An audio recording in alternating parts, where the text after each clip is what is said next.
All right, welcome folks. It's Tuesday, January 13th, 2015, first Planning Commission meeting of the year. Hope you enjoyed this Sundance screening. If you have any questions for our panel here, please. All right, that was an attempt at a joke. All right, welcome everybody. Looking forward to hearing from everybody tonight. Just to let you know, the way when we get to the public hearing portion, the way it works is that you just queue up. And when you get to the mic stand or the music stand there, you just sign your name in for the public record and then introduce yourself to us, the staff. I'll start off just introducing who we are, just so that everybody knows. We've got AC, Amir Cause on the end there, just for the first or the second item on the agenda. Karen is our stenographer. She takes the official meeting notes. I'm Colin DeFord. I'm the chair of the Planning Commission. Mike Franklin, he's the vice chair. Beatrice Peck. Then we have Greg Lawson and Chuck Klingenstein. There are two other planning commissioners, Mike Barnes and Candace Hart, which Candace is not here tonight. Mike, I believe, will be here shortly. Pat Platt is the community development director, who's in the back of the room. And then we've got Jennifer Strader, who will help us with the general plan, as well as Peter Barnes, who's up here. He is the administrative director for the planning department of the county. All right, so that's who's who and who's up here. The chapters that you have, either a hard copy or the ones that you may be looking at on your tablet, have gone each through work sessions and their own individual public hearings. In addition to that, commission members actually went out and spent time in local grocery stores talking to people, trying to get their ideas, their thoughts, their reactions of what they see as the future of the neighborhood. Right before the holidays, I think a number of you came and were involved in a big public open house where there was an opportunity to hopefully get information out to you about what this plan consists of so you could begin to get prepared to respond to it. That's where we're at tonight. We're going to go over a couple other pieces of information that we think is going to be helpful this evening, but really what we're going to do is officially be quiet. Instead of talking, listen to you. This is your event this evening. This is your opportunity to speak to us. Key aspect of this step in the process right now, this is not the end of the process. We're not unveiling a product that we intend to sell you. We've spent a lot of time, staff, the commission, the people who have engaged us with their thoughts and their ideas. We've put together a working, living document that we can further refine. The refinement starts now. The hard work starts right now. There'll be another public hearing scheduled in 2 weeks. We hope that you stick with us on that. What does the commission do with this general plan? They don't formally adopt it. They will make a recommendation and forward that recommendation on to the county council. When it gets to the county council level, a whole other series of public hearings and opportunities for people to weigh in and give input will take place.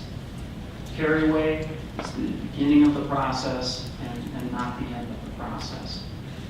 What we've heard along the way from you, believe it or not, we've been attempting to actively listen to what you have to say. We've received a lot of comments. People talking to us directly, people sending us emails, people calling us on the phone. Here's some of the things that we've heard. We're going to group them into a couple of major food groups. This is what we grouped into. This is what we heard. We heard a lot of feedback from the public about our transportation situation. The visual impacts, the way we move about, how that's been created by the sprawl of the development that's occurred over the last 20 to 30 years. We heard a lot about congestion. A lot of that. We've heard concerns about loss of open lands.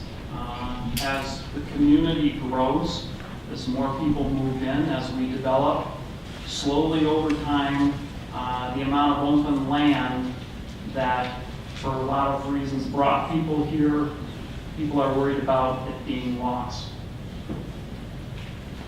We've had people tell us that they've got significant concerns about their neighborhood and neighborhood character. Infill changes within the neighborhood, what's going around the neighborhood is impacting it, and a lot of times people have expressed concerns that it always hasn't been positive.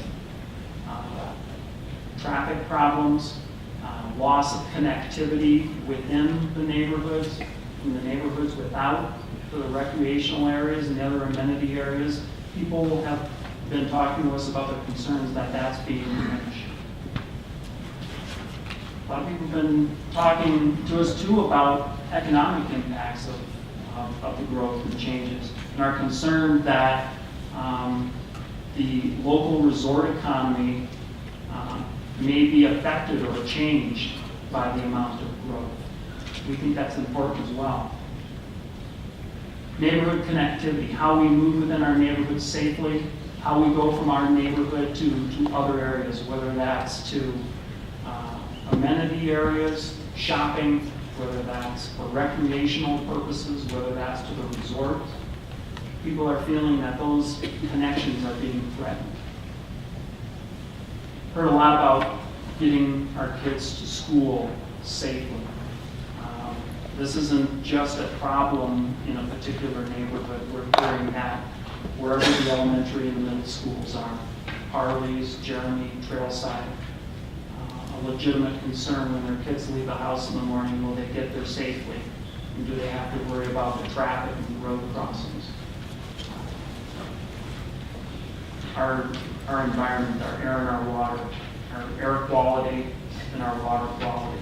We've heard feedback on that as well.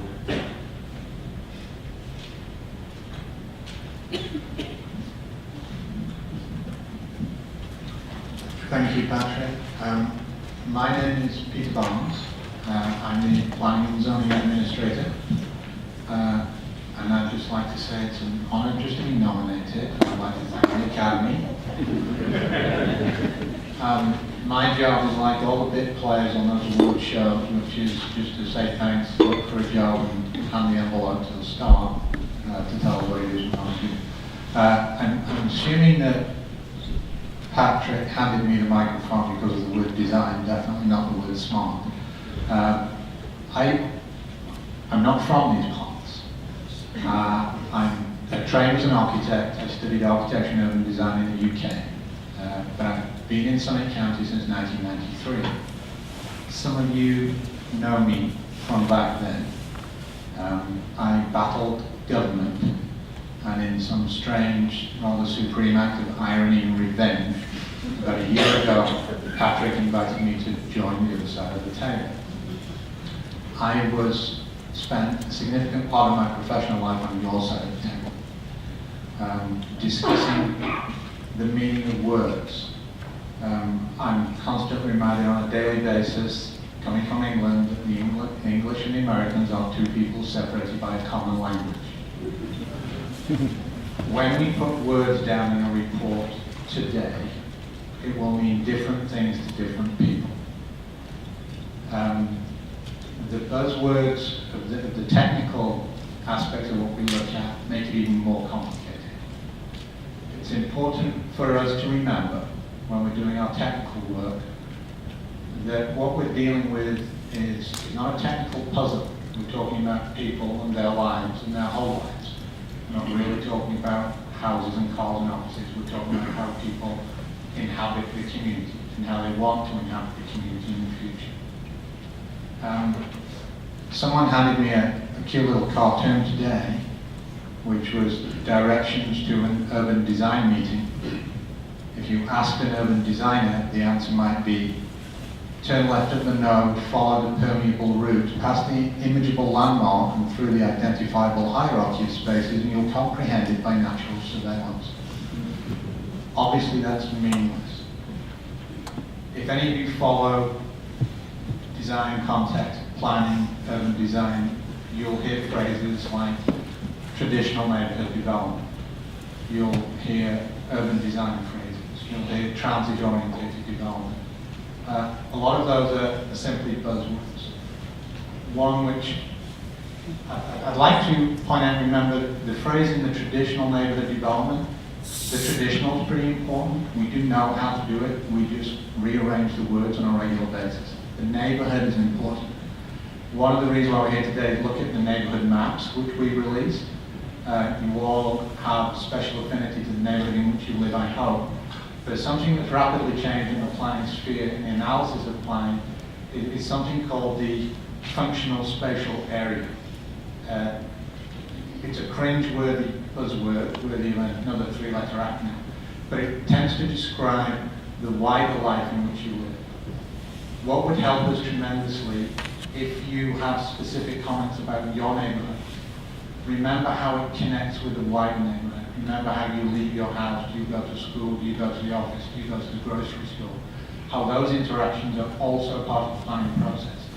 So when you wish to speak about your particular concerns, whether it's your neighbour's fence, the size of houses, or your desire to build a nuclear power station, think about it in a larger context. Try and describe to us the whys. Why do you live here? Why do you want to live here? How do you envision the future? In all of the studies and the methodology that have been done before, no matter how you describe it, whether it's the 7 characteristics of urban design or 8 aspects of growth, whether it's traditional neighbourhood development, you can find in any plan, anything that's been done, there are common characteristics of good planning. There are common characteristics of good communities. We've assembled 10 of them here today, and I'd like to remember them all, but I'm going to get them in the wrong order. So I'm going to ask Jennifer to pull them up one at a time, and if I can lean over and excuse me. Strengthen existing neighbourhoods. That seems an easy one to me. You know where you live, you know the reasons why you live there. The strengths that you have, you recognise, you tell us what they are. You remind us what they are. If you have concerns about weaknesses in your neighbourhood, let us know. If they're being threatened in some way, let us know. But obviously we would like to build on the strength that we have. The fact that we have so many people today means that people are interested in the neighbourhood. There's a strength right there, a common bond and a language between us. That's why we're all here. That's an easy one. Complete infill existing development areas before expanding growth. That's really the counteraction to the sprawl. Before we go out there and keep on building outwards, are there ways in which we can fill in the spaces that we have left, those undeveloped spaces? That seems a fairly easy way of compacting growth. Foster walkable neighbourhoods, neighbourhoods with a strong sense of place. It's not just about roads, it's not about bus services, it's about trails. People have expressed a concern to us with trails. Can you walk? Can you ride a bike? Can you ride a horse? Do you want to ride a horse? Do you want to fly a balloon? I don't know. Can you move about and can you connect to the other neighbourhoods? Create a range of housing opportunities and choices. Obviously, we don't all live the same lifestyles. We don't all aspire to the same spaces. You can own a 15,000 square foot house and wander around all day long looking for whoever is paying the mortgage with you. You can live in a very small space. There has to be a range for a complete range of individuals to have a range of opinions. We would like to have a range of housing. How do we do that? Healthy neighbourhoods have a range of housing. Take advantage of compact building design. Compact building design, a little bit of a technical term. Hopefully it makes common sense. The phrase density will come up. Compact building design is another way of describing it.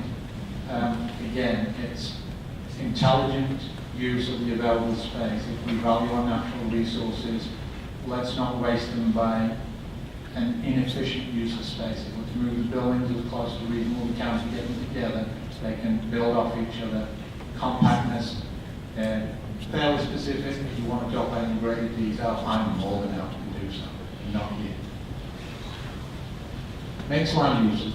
That's another phrase. People will have a different opinion on it. The language, I don't want to confuse everyone. Mixed uses means different things to different people.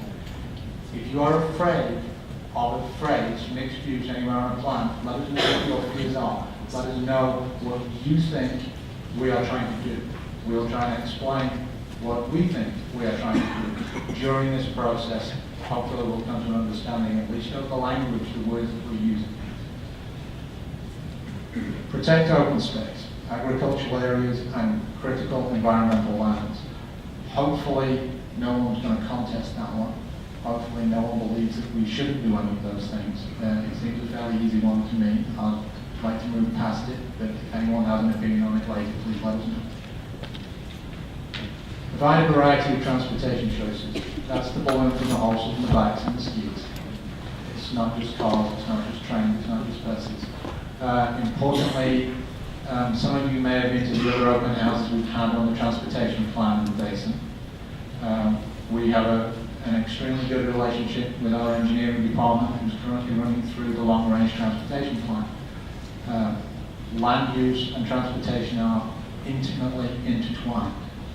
How we move about the spaces will also determine how successful they are. This is why we're here. Encourage community stakeholder collaboration in development decisions.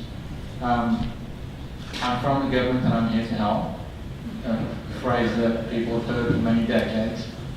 I'd like to say trust me.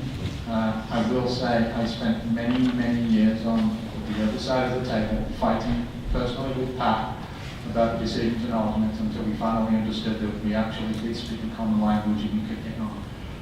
The primary purpose of my involvement is to desperately try and understand what you mean.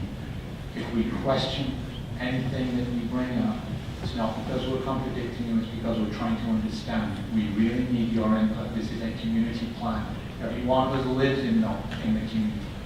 We are part of the neighborhood too. We are not imposing anything. Make development decisions predictable, fair, and cost-effective. This is something that you'll hear not only from those people who believe they're having things done to them, but those people who would like to do them to you. Predictability, fairness, cost-effective. This is low-hanging fruit in the design of a plan. What we want to do when we move beyond this level is to establish the tools that will follow this step to enable us to introduce these principles and create a later code that will follow this process. I'll hand this back to Pat, if you're not all asleep. You guys just all earned a college credit, by the way. Good job. So we're going to get ready to have you guys talk. And to help you understand exactly what it is that we're trying to achieve with this proposed update to the general plan, we boiled it down to three fundamental concepts, three fundamental pillars. The first one, for us, is significant. What we're suggesting that the Planning Commission consider and forward to the County Council is a strategy that involves no new development entitlements, no more new development entitlements beyond what exists right now through the zoning in place right now or through existing approved projects that have yet to be built.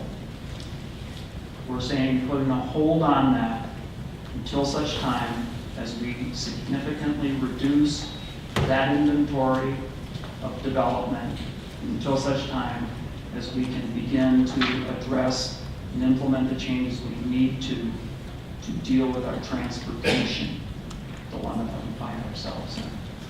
We're not talking about a down zone. No one's property will be down zoned, no development rights will be taken away. What we're suggesting is we're not going to create new or more. The second point is we want to work together to identify and direct growth where it can best be accommodated and not simply fill in the remaining open spaces.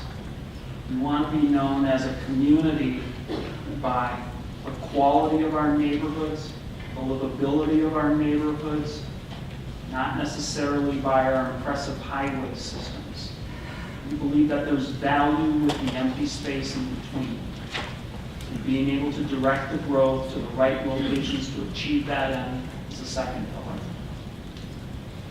And finally, we want to explore developing policies and codes that help us transfer or move or relocate approved existing developments into more suitable locations as a means to achieving greater open space and better community design.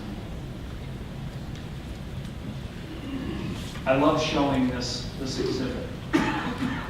This is where at a staff level we began the discussion and began to think and exchange ideas. I always like to tell a story when I was in 6th grade and St. Joe's boys had to play the St. Anthony's boys in the game. We couldn't scratch it up in the dirt real quick and have a plan so everybody understood what and where. We didn't know what we were going to do. This was staff's first initial sitting around a table trying to describe in very simple terms what it is that we want to achieve. And you might understand and recognize some of the things that are illustrated on this drawing. When we look at this drawing at a staff level, what we see is an incredible context of landscape, opportunities, and amenities. And on that landscape, there are what we see 6 very important, significant existing neighborhoods. To be able to strengthen those neighborhoods in a way that we all believe is the right way to make them better, to make them whole, to make them as self-sufficient as possible, we believe is a strong value in this plan.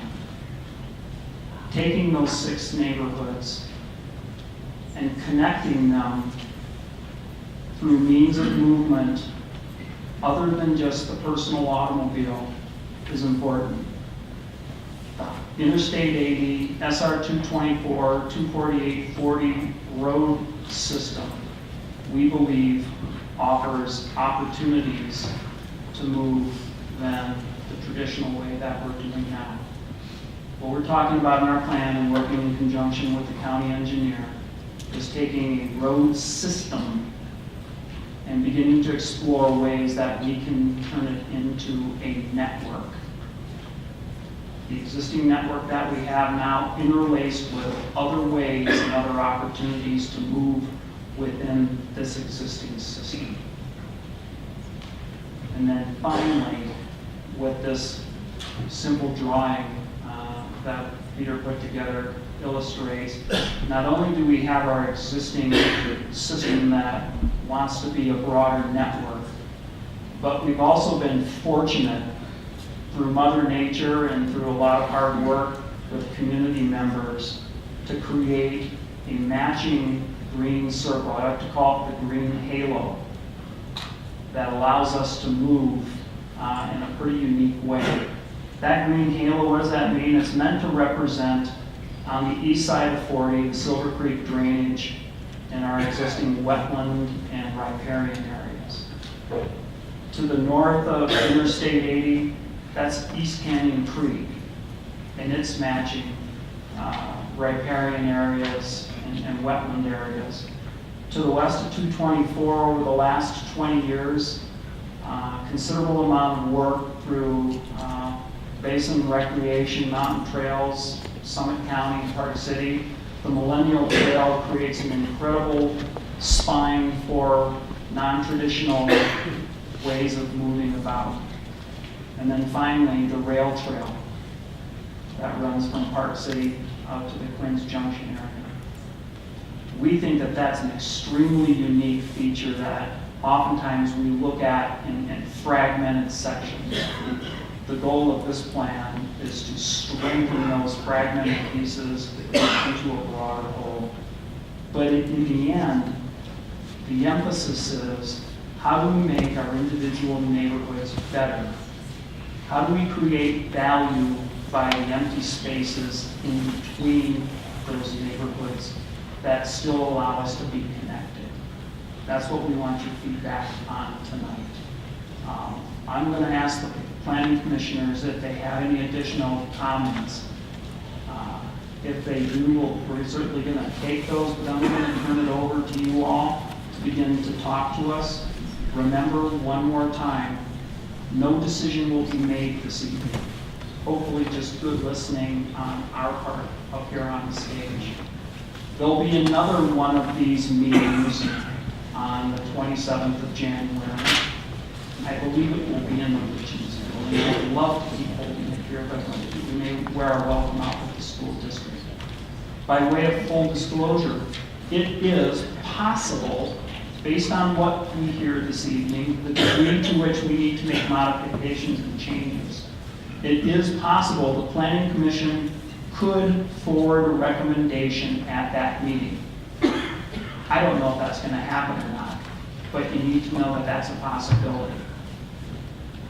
When that recommendation gets forward, again, that's not the end of the process. We'll begin a whole other public education, public hearing process with the county council. It'll be their ultimate responsibility to make any final changes, corrections, additions, modifications to the document before it gets approved. What happens after that? What happens after the plan gets adopted? The plan represents not only a vision, but a pretty comprehensive work list of things that need to be done to begin to modify the tools that we use to build the community out there. Policy changes, code changes to our development code or our zoning ordinance. Those would be the changes that, or the work program that we begin to take on as we move into the spring, summer, and fall of this year.